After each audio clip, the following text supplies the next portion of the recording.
राज्य विभाजन और इंद्रप्रस्थ का निर्माण। द्रौपदी स्वयंवर में अर्जुन विजय का समाचार हस्तिनापुर में सबसे पहले विदुर को मिला। विदुर अत्यंत प्रसन्न होकर महाराज धृतराष्ट्र के पास पहुंचे। भ्राताश्री, हमारा कुरुवंश अब और भी शक्तिशाली हो गया है। राजा द्रुपद की पुत्री द्रौपदी हमारी बहू बन गई है। विदुर की बात सुनकर महाराज धृतराष्ट्र ने समझा कि उनके पुत्र दुर्योधन ने स्वयंवर जीत लिया है।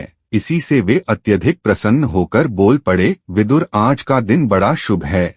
पांचाल राज की बेटी का स्वागत खूब धूमधाम से होना चाहिए। भ्राताश्री, एक प्रसन्नता की बात और है। हमारे पांडु पुत्र और मामीश्री कुंती जीवित हैं। क्या? धृतराष्ट्र चौंक पड़े। क्या यह सत्य है विदुर?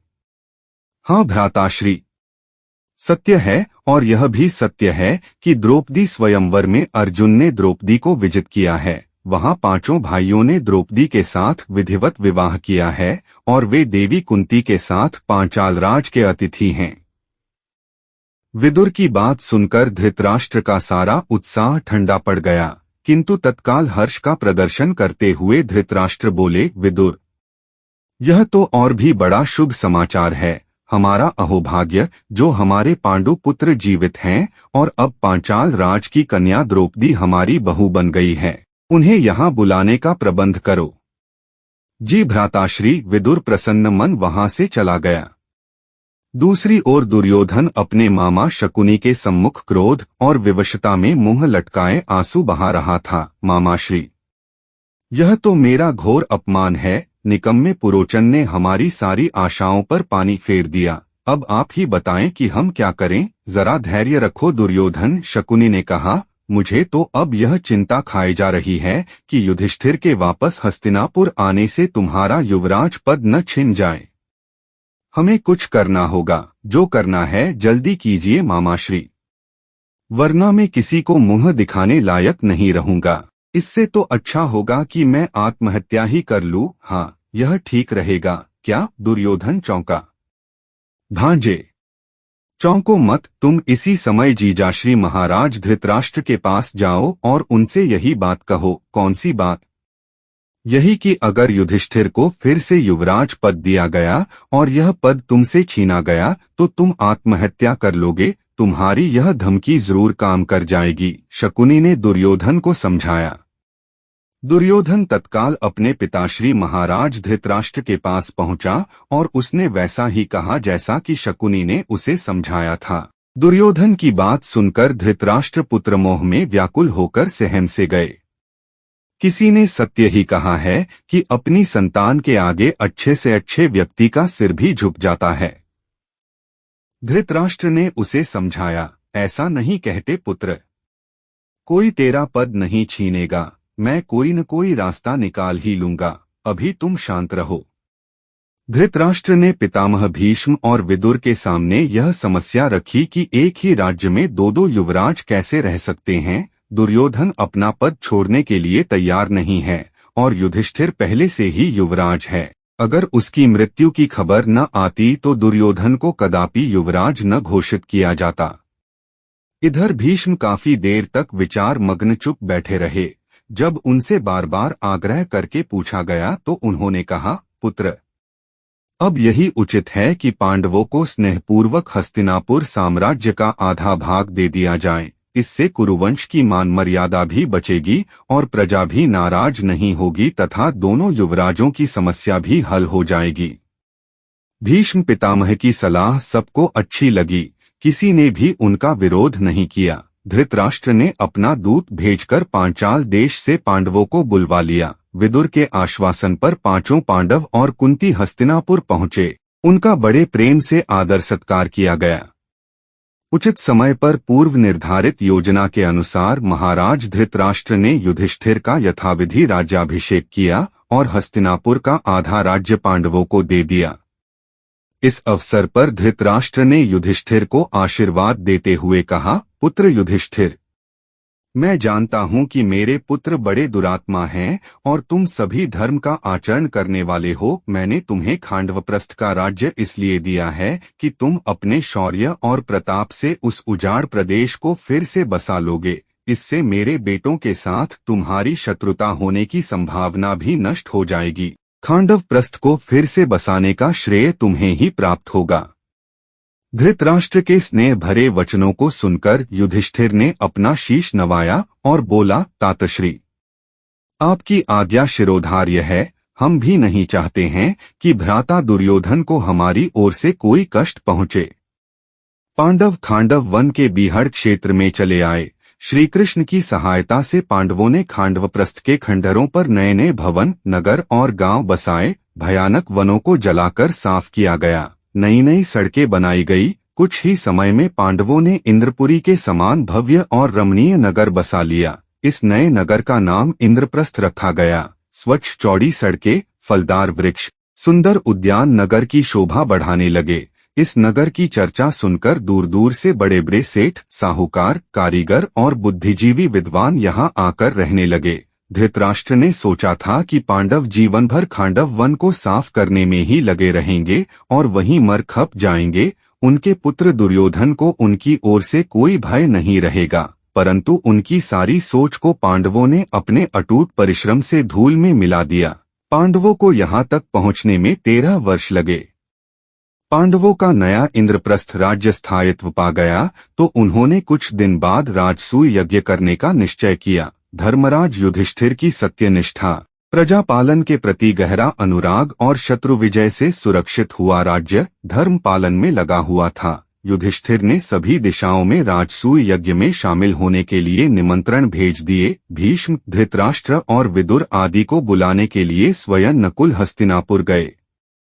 जब धृतराष्ट्र ने सुना कि युधिष्ठिर राजसूय यज्ञ कर रहे हैं तो धृतराष्ट्र को अति प्रसन्नता हुई, परंतु दुर्योधन चिंतित हो उठा। फिर भी हस्तिनापुर से सभी परिजन राजसूय यज्ञ में सम्मिलित होने के लिए आए। स्वयं दुर्योधन भी आया। इंद्रप्रस्थ में आकर दुर्योधन ने जब पांडवों की संपन्नता को देखा तो वह ईर्ष्या से जल उठा।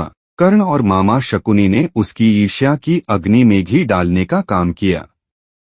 दुर्योधन और शकुनी दोनों भौचक्के से सभा भवन के वैभव को निहार रहे थे। दुर्योधन ने कहा, मामाश्री, ऐसे दिव्य दृश्य तो हस्तिनापुर में भी देखने को नहीं मिलते। देखते चलो भांजे, यह नगरी तो माया नगरी के समान दिखाई पड़ रही है। दुर्योधन आगे बढ़ा तो मामा शकुनी ने टोका, भांजे, वस्त्र ऊपर कर लो, सामने पानी है। दुर्योधन ने वस्त्र ऊपर कर लिए, लेकिन वहां पानी नहीं था, पानी का भ्रम था। दुर्योधन मन ही मन लज्जित हुआ और उसने अपने उठाए वस्त्र नीचे कर लिए। वह आगे बढ़ा। वह पूरे आत्मविश्वास से चलने लगा। तभी उसकी दृष्टि मणियों से बने सुंदर कमल पर पड़ी, एकदम सजीव पानी में खिले कमल के समान। दुर्योधन को लगा कि यह भी भ्रम है। उसने कदम आगे बढ़ाया तो वह छपाक से जल में गिर पड़ा। दुर्योधन की दशा देखकर पांडु कुमार हंसने लगे। इसी हंसी के बीच द्रौपदी का स्वर सुनाई दिया, अंधों के घर अंधे ही पैदा होंगे। दुर्योधन अपने इस उपहास को सहन नहीं कर सका। उसने द्रौपदी की ओर देखा। गवाक्ष, छोटी खिड़की का झरोखा में खड़ी द्रौपदी हंस रही थी। वह बौखला गया। शीघ्रता से वह पानी से बाहर आया। लज्जावश उसने सामने दिखाई पड़ रहे एक दरवाजे में प्रवेश करना चाहा, किंतु हड़बड़ी और तेजी में आगे बढ़ने का परिणाम यह हुआ कि वह एक पत्थर की दीवार से जा टकराया। वह दरवाजा नहीं था, दरवाजे का चित्र था। स्फटिक के बने उस दरवाजे के चित्र से टकराकर दुर्योधन चक्कर खाकर नीचे बैठ गया। दुर्योधन की दशा देखकर सभी उस पर हंस रहे थे। दुर्योधन क्रोध में भरकर यह भी भूल गया कि वह कहाँ है। गहरे अपमान से उसका माथा फटा जा रहा था। वह शकुनी से बोला, मामाश्री, ऐसे अपमान से तो मर जाना अच्छा है, आप चलिए यहाँ से। धीरज रखो भांजे, शकुनी ने उसे समझाया। यह समय ईर्ष्या और क्रोध का नहीं है। पांडव सदैव अपने भाग्य का ही प्राप्त करते रहे हैं। जिसके सहायक श्री कृष्ण हैं, उसका देवता तथा असुर कुछ भी नहीं बिगाड़ सकते। फिर भी तुम्हें विचलित होने की जरूरत नहीं है। महान धनुर्धर और पराक्रमी द्रोणाचार्य, उनका पुत्र अश्वत्थामा, महारथी कर्ण, मंत्रसिद्ध कृपाचार्य, राजा भूरिश्रवा जैसा वीर और राजनीतिक की कुटिल चालों में माहिर तुम्हारा यह मामा शकुनी तुम्हारे साथ है। समय की प्रतीक्षा करो भांजे। राजनीति में कुछ भी असंभव नहीं है। पांडवों पर विजय पाने के लिए केवल युद्ध ही नहीं, जीत के लिए और भी उपाय हैं। कैसा उपाय मामाश्री? दुर्योधन ने बेचैनी से पूछा। बताता हूँ, पहले डेरे पर चलकर यह पीले वस्त्र बदल डालो, वहीं पर मैं तुम्हें उनमें से एक उपाय बताऊंगा। वह ऐसा उपाय है जिसमें शकुनी ने आज तक किसी से हार नहीं मानी। दोनों अपने डेरे पर आए। दुर्योधन जब तक वस्त्र बदल कर आया, शकुनी चौसर के अपने पासों से खेलता रहा और गंभीर बना रहा। दुर्योधन आया तो शकुनी से अपने पासे फर्श पर लुढ़काए। दुर्योधन का ध्यान पासों की ओर चला गया। ये तो चौसर के पासे है मामाश्री। हाँ दुर्योधन। शकुनी पासों को हथेली में बंद करके बोला। भांजे, महाराज युधिष्ठिर को जुए का बहुत शौक है, लेकिन वे स्वयं इतने अच्छे खिलाड़ी नहीं हैं। तुम उन्हें जुए के लिए आमंत्रित करो। मैं इन्हीं पासों से उसका सारा वैभव और सुख संपन्नता छीन लूंगा। यदि द्यूत क्रीड़ा के लिए उन्होंने मना कर दिया तो दुर्योधन ने धीरे से पूछा। युधिष्ठिर द्यूत क्रीड़ा के लिए कभी मना नहीं करेगा, शकुनी ने उसे समझाया। अपने पिताश्री महाराज धृतराष्ट्र को तुम्हें समझाना होगा और हर हाल में उन्हें द्यूत क्रीड़ा, जुआ के लिए बुलाना ही होगा। तुम उन्हें समझाओ कि मामाश्री से बड़ा चौसर का खिलाड़ी तीनों लोकों में दूसरा नहीं है। अगर पिताश्री नहीं माने तो फिर तुम अनशन करने बैठ जाना, शकुनी ने उसे उकसाया। तुम उनसे कहना कि अगर आप पांडवों को नहीं बुलाएंगे तो मैं अनशन करके अपनी जान दे दूंगा। ठीक है, मैं उनसे बात करूंगा। उनसे यह भी कहना भांजे कि तुम्हारी जगह चौसर की बाजी पांडवों से मैं खेलूंगा। ऐसा ही कहूंगा। दुर्योधन उठ खड़ा हुआ।